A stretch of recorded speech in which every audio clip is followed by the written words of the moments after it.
امام مسجد کو اور خطیب صاحب کو یا قاضی صاحب کو یا مفتی صاحب کو جو نکاح پڑھانے کے لیے تشریف لائے ہوئے ہیں انہیں آپ دیتے ہوئے سوچتے ہیں جی کتنی فیس ہوگی، کتنی دینی ہے، وہاں آپ فضول میں اڑا رہے ہیں، اور یہاں آپ ایک دیندار کی خدمت کر رہے ہیں اور ایسے کام پر خدمت کر رہے ہیں کہ جس کے بغیر آپ کے وہ سارے اخراجات کسی کام کے نہیں ہیں۔ اگر نکاح نہ کیا جائے اور نکاح نہ ہو تو وہ سارے انتظامات کس کھاتے میں ہیں؟ تو جس کی وجہ سے وہ دو خاندان ایک ہو رہے ہیں، جس کی وجہ سے زوجین ایک رشتے میں بندھ رہے ہیں، جو اتنا اہم فریضہ سر انجام دے رہا ہے، جو اتنا خوبصورت کام کر رہا ہے، جو نکاح پڑھا رہا ہے، اسے فیس دینے کی باری آتی ہے تو حساب لگا رہے ہوتے ہیں جی اتنا دے دیں اتنا دے دیں۔ اس کمر توڑ مہنگائی میں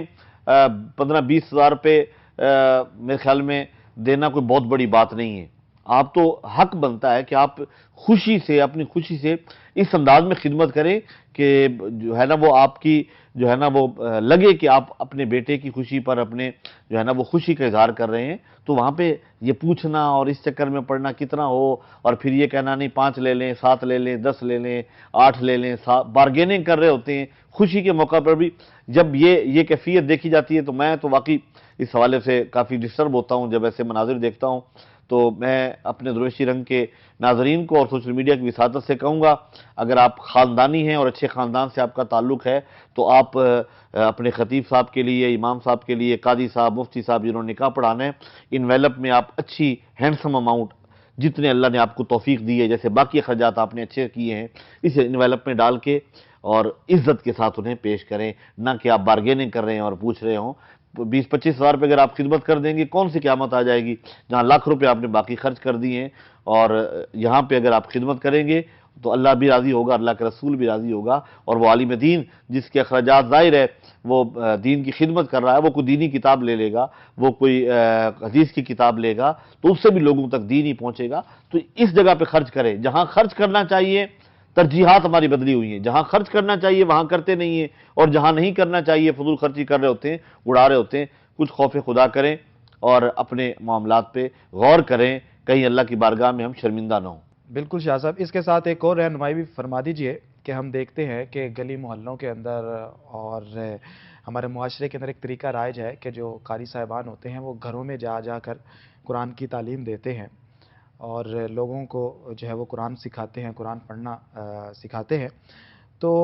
ہم جب ان کی تنخواہوں کو دیکھتے ہیں یا ان کی فیسوں کو دیکھتے ہیں تو وہ بالکل مختصر ہوتی ہے، کسی کی 1000 ہے، کسی کی 2000 ہے، کسی کے 1500، کوئی بہت اچھی دیتا ہوگا تو وہ 5000 دیتا ہوگا۔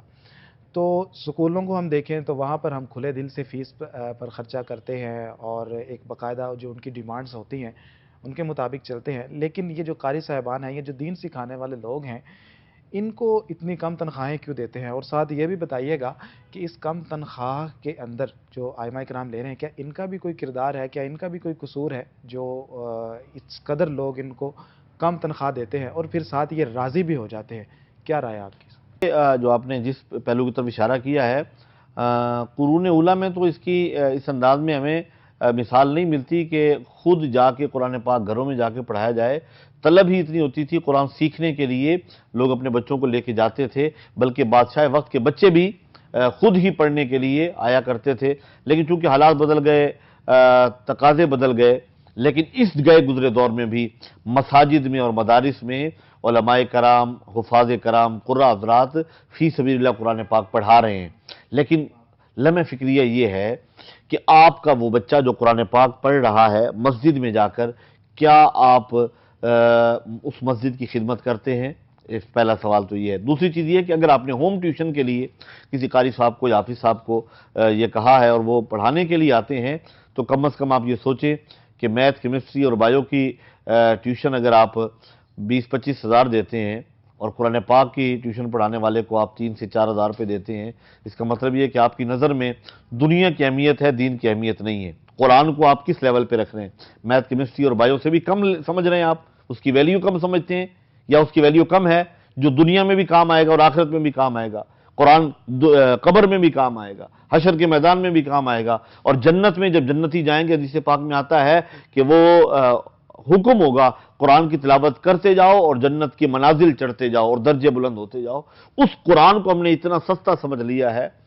بس کیفیت یہی ہے کہ وہی درد دل ہے کہ جب دین کی بات آتی ہے تو ہم جو ہے نا وہ ہمیں بخل بھی یاد آ جاتا ہے، اور ہمارا ہاتھ بھی تنگ ہو جاتا ہے، اور ہمیں اپنے حالات کی بھی فکر ہو جاتی ہے، اور باقی سارے معاملات ہمارے بہت اچھے سے چل رہے ہوتے ہیں. تو اس بات پہ غور کریں کہ یہ نہ ہو کہ اس پر بھی ہمیں پکڑے جائیں اور ہماری پکڑ ہو جائے. شاہ صاحب آپ کا بہت شکریہ، آج کی گفتگو بڑی جی بہت خوبصورت تھی، اور میں امید کرتا ہوں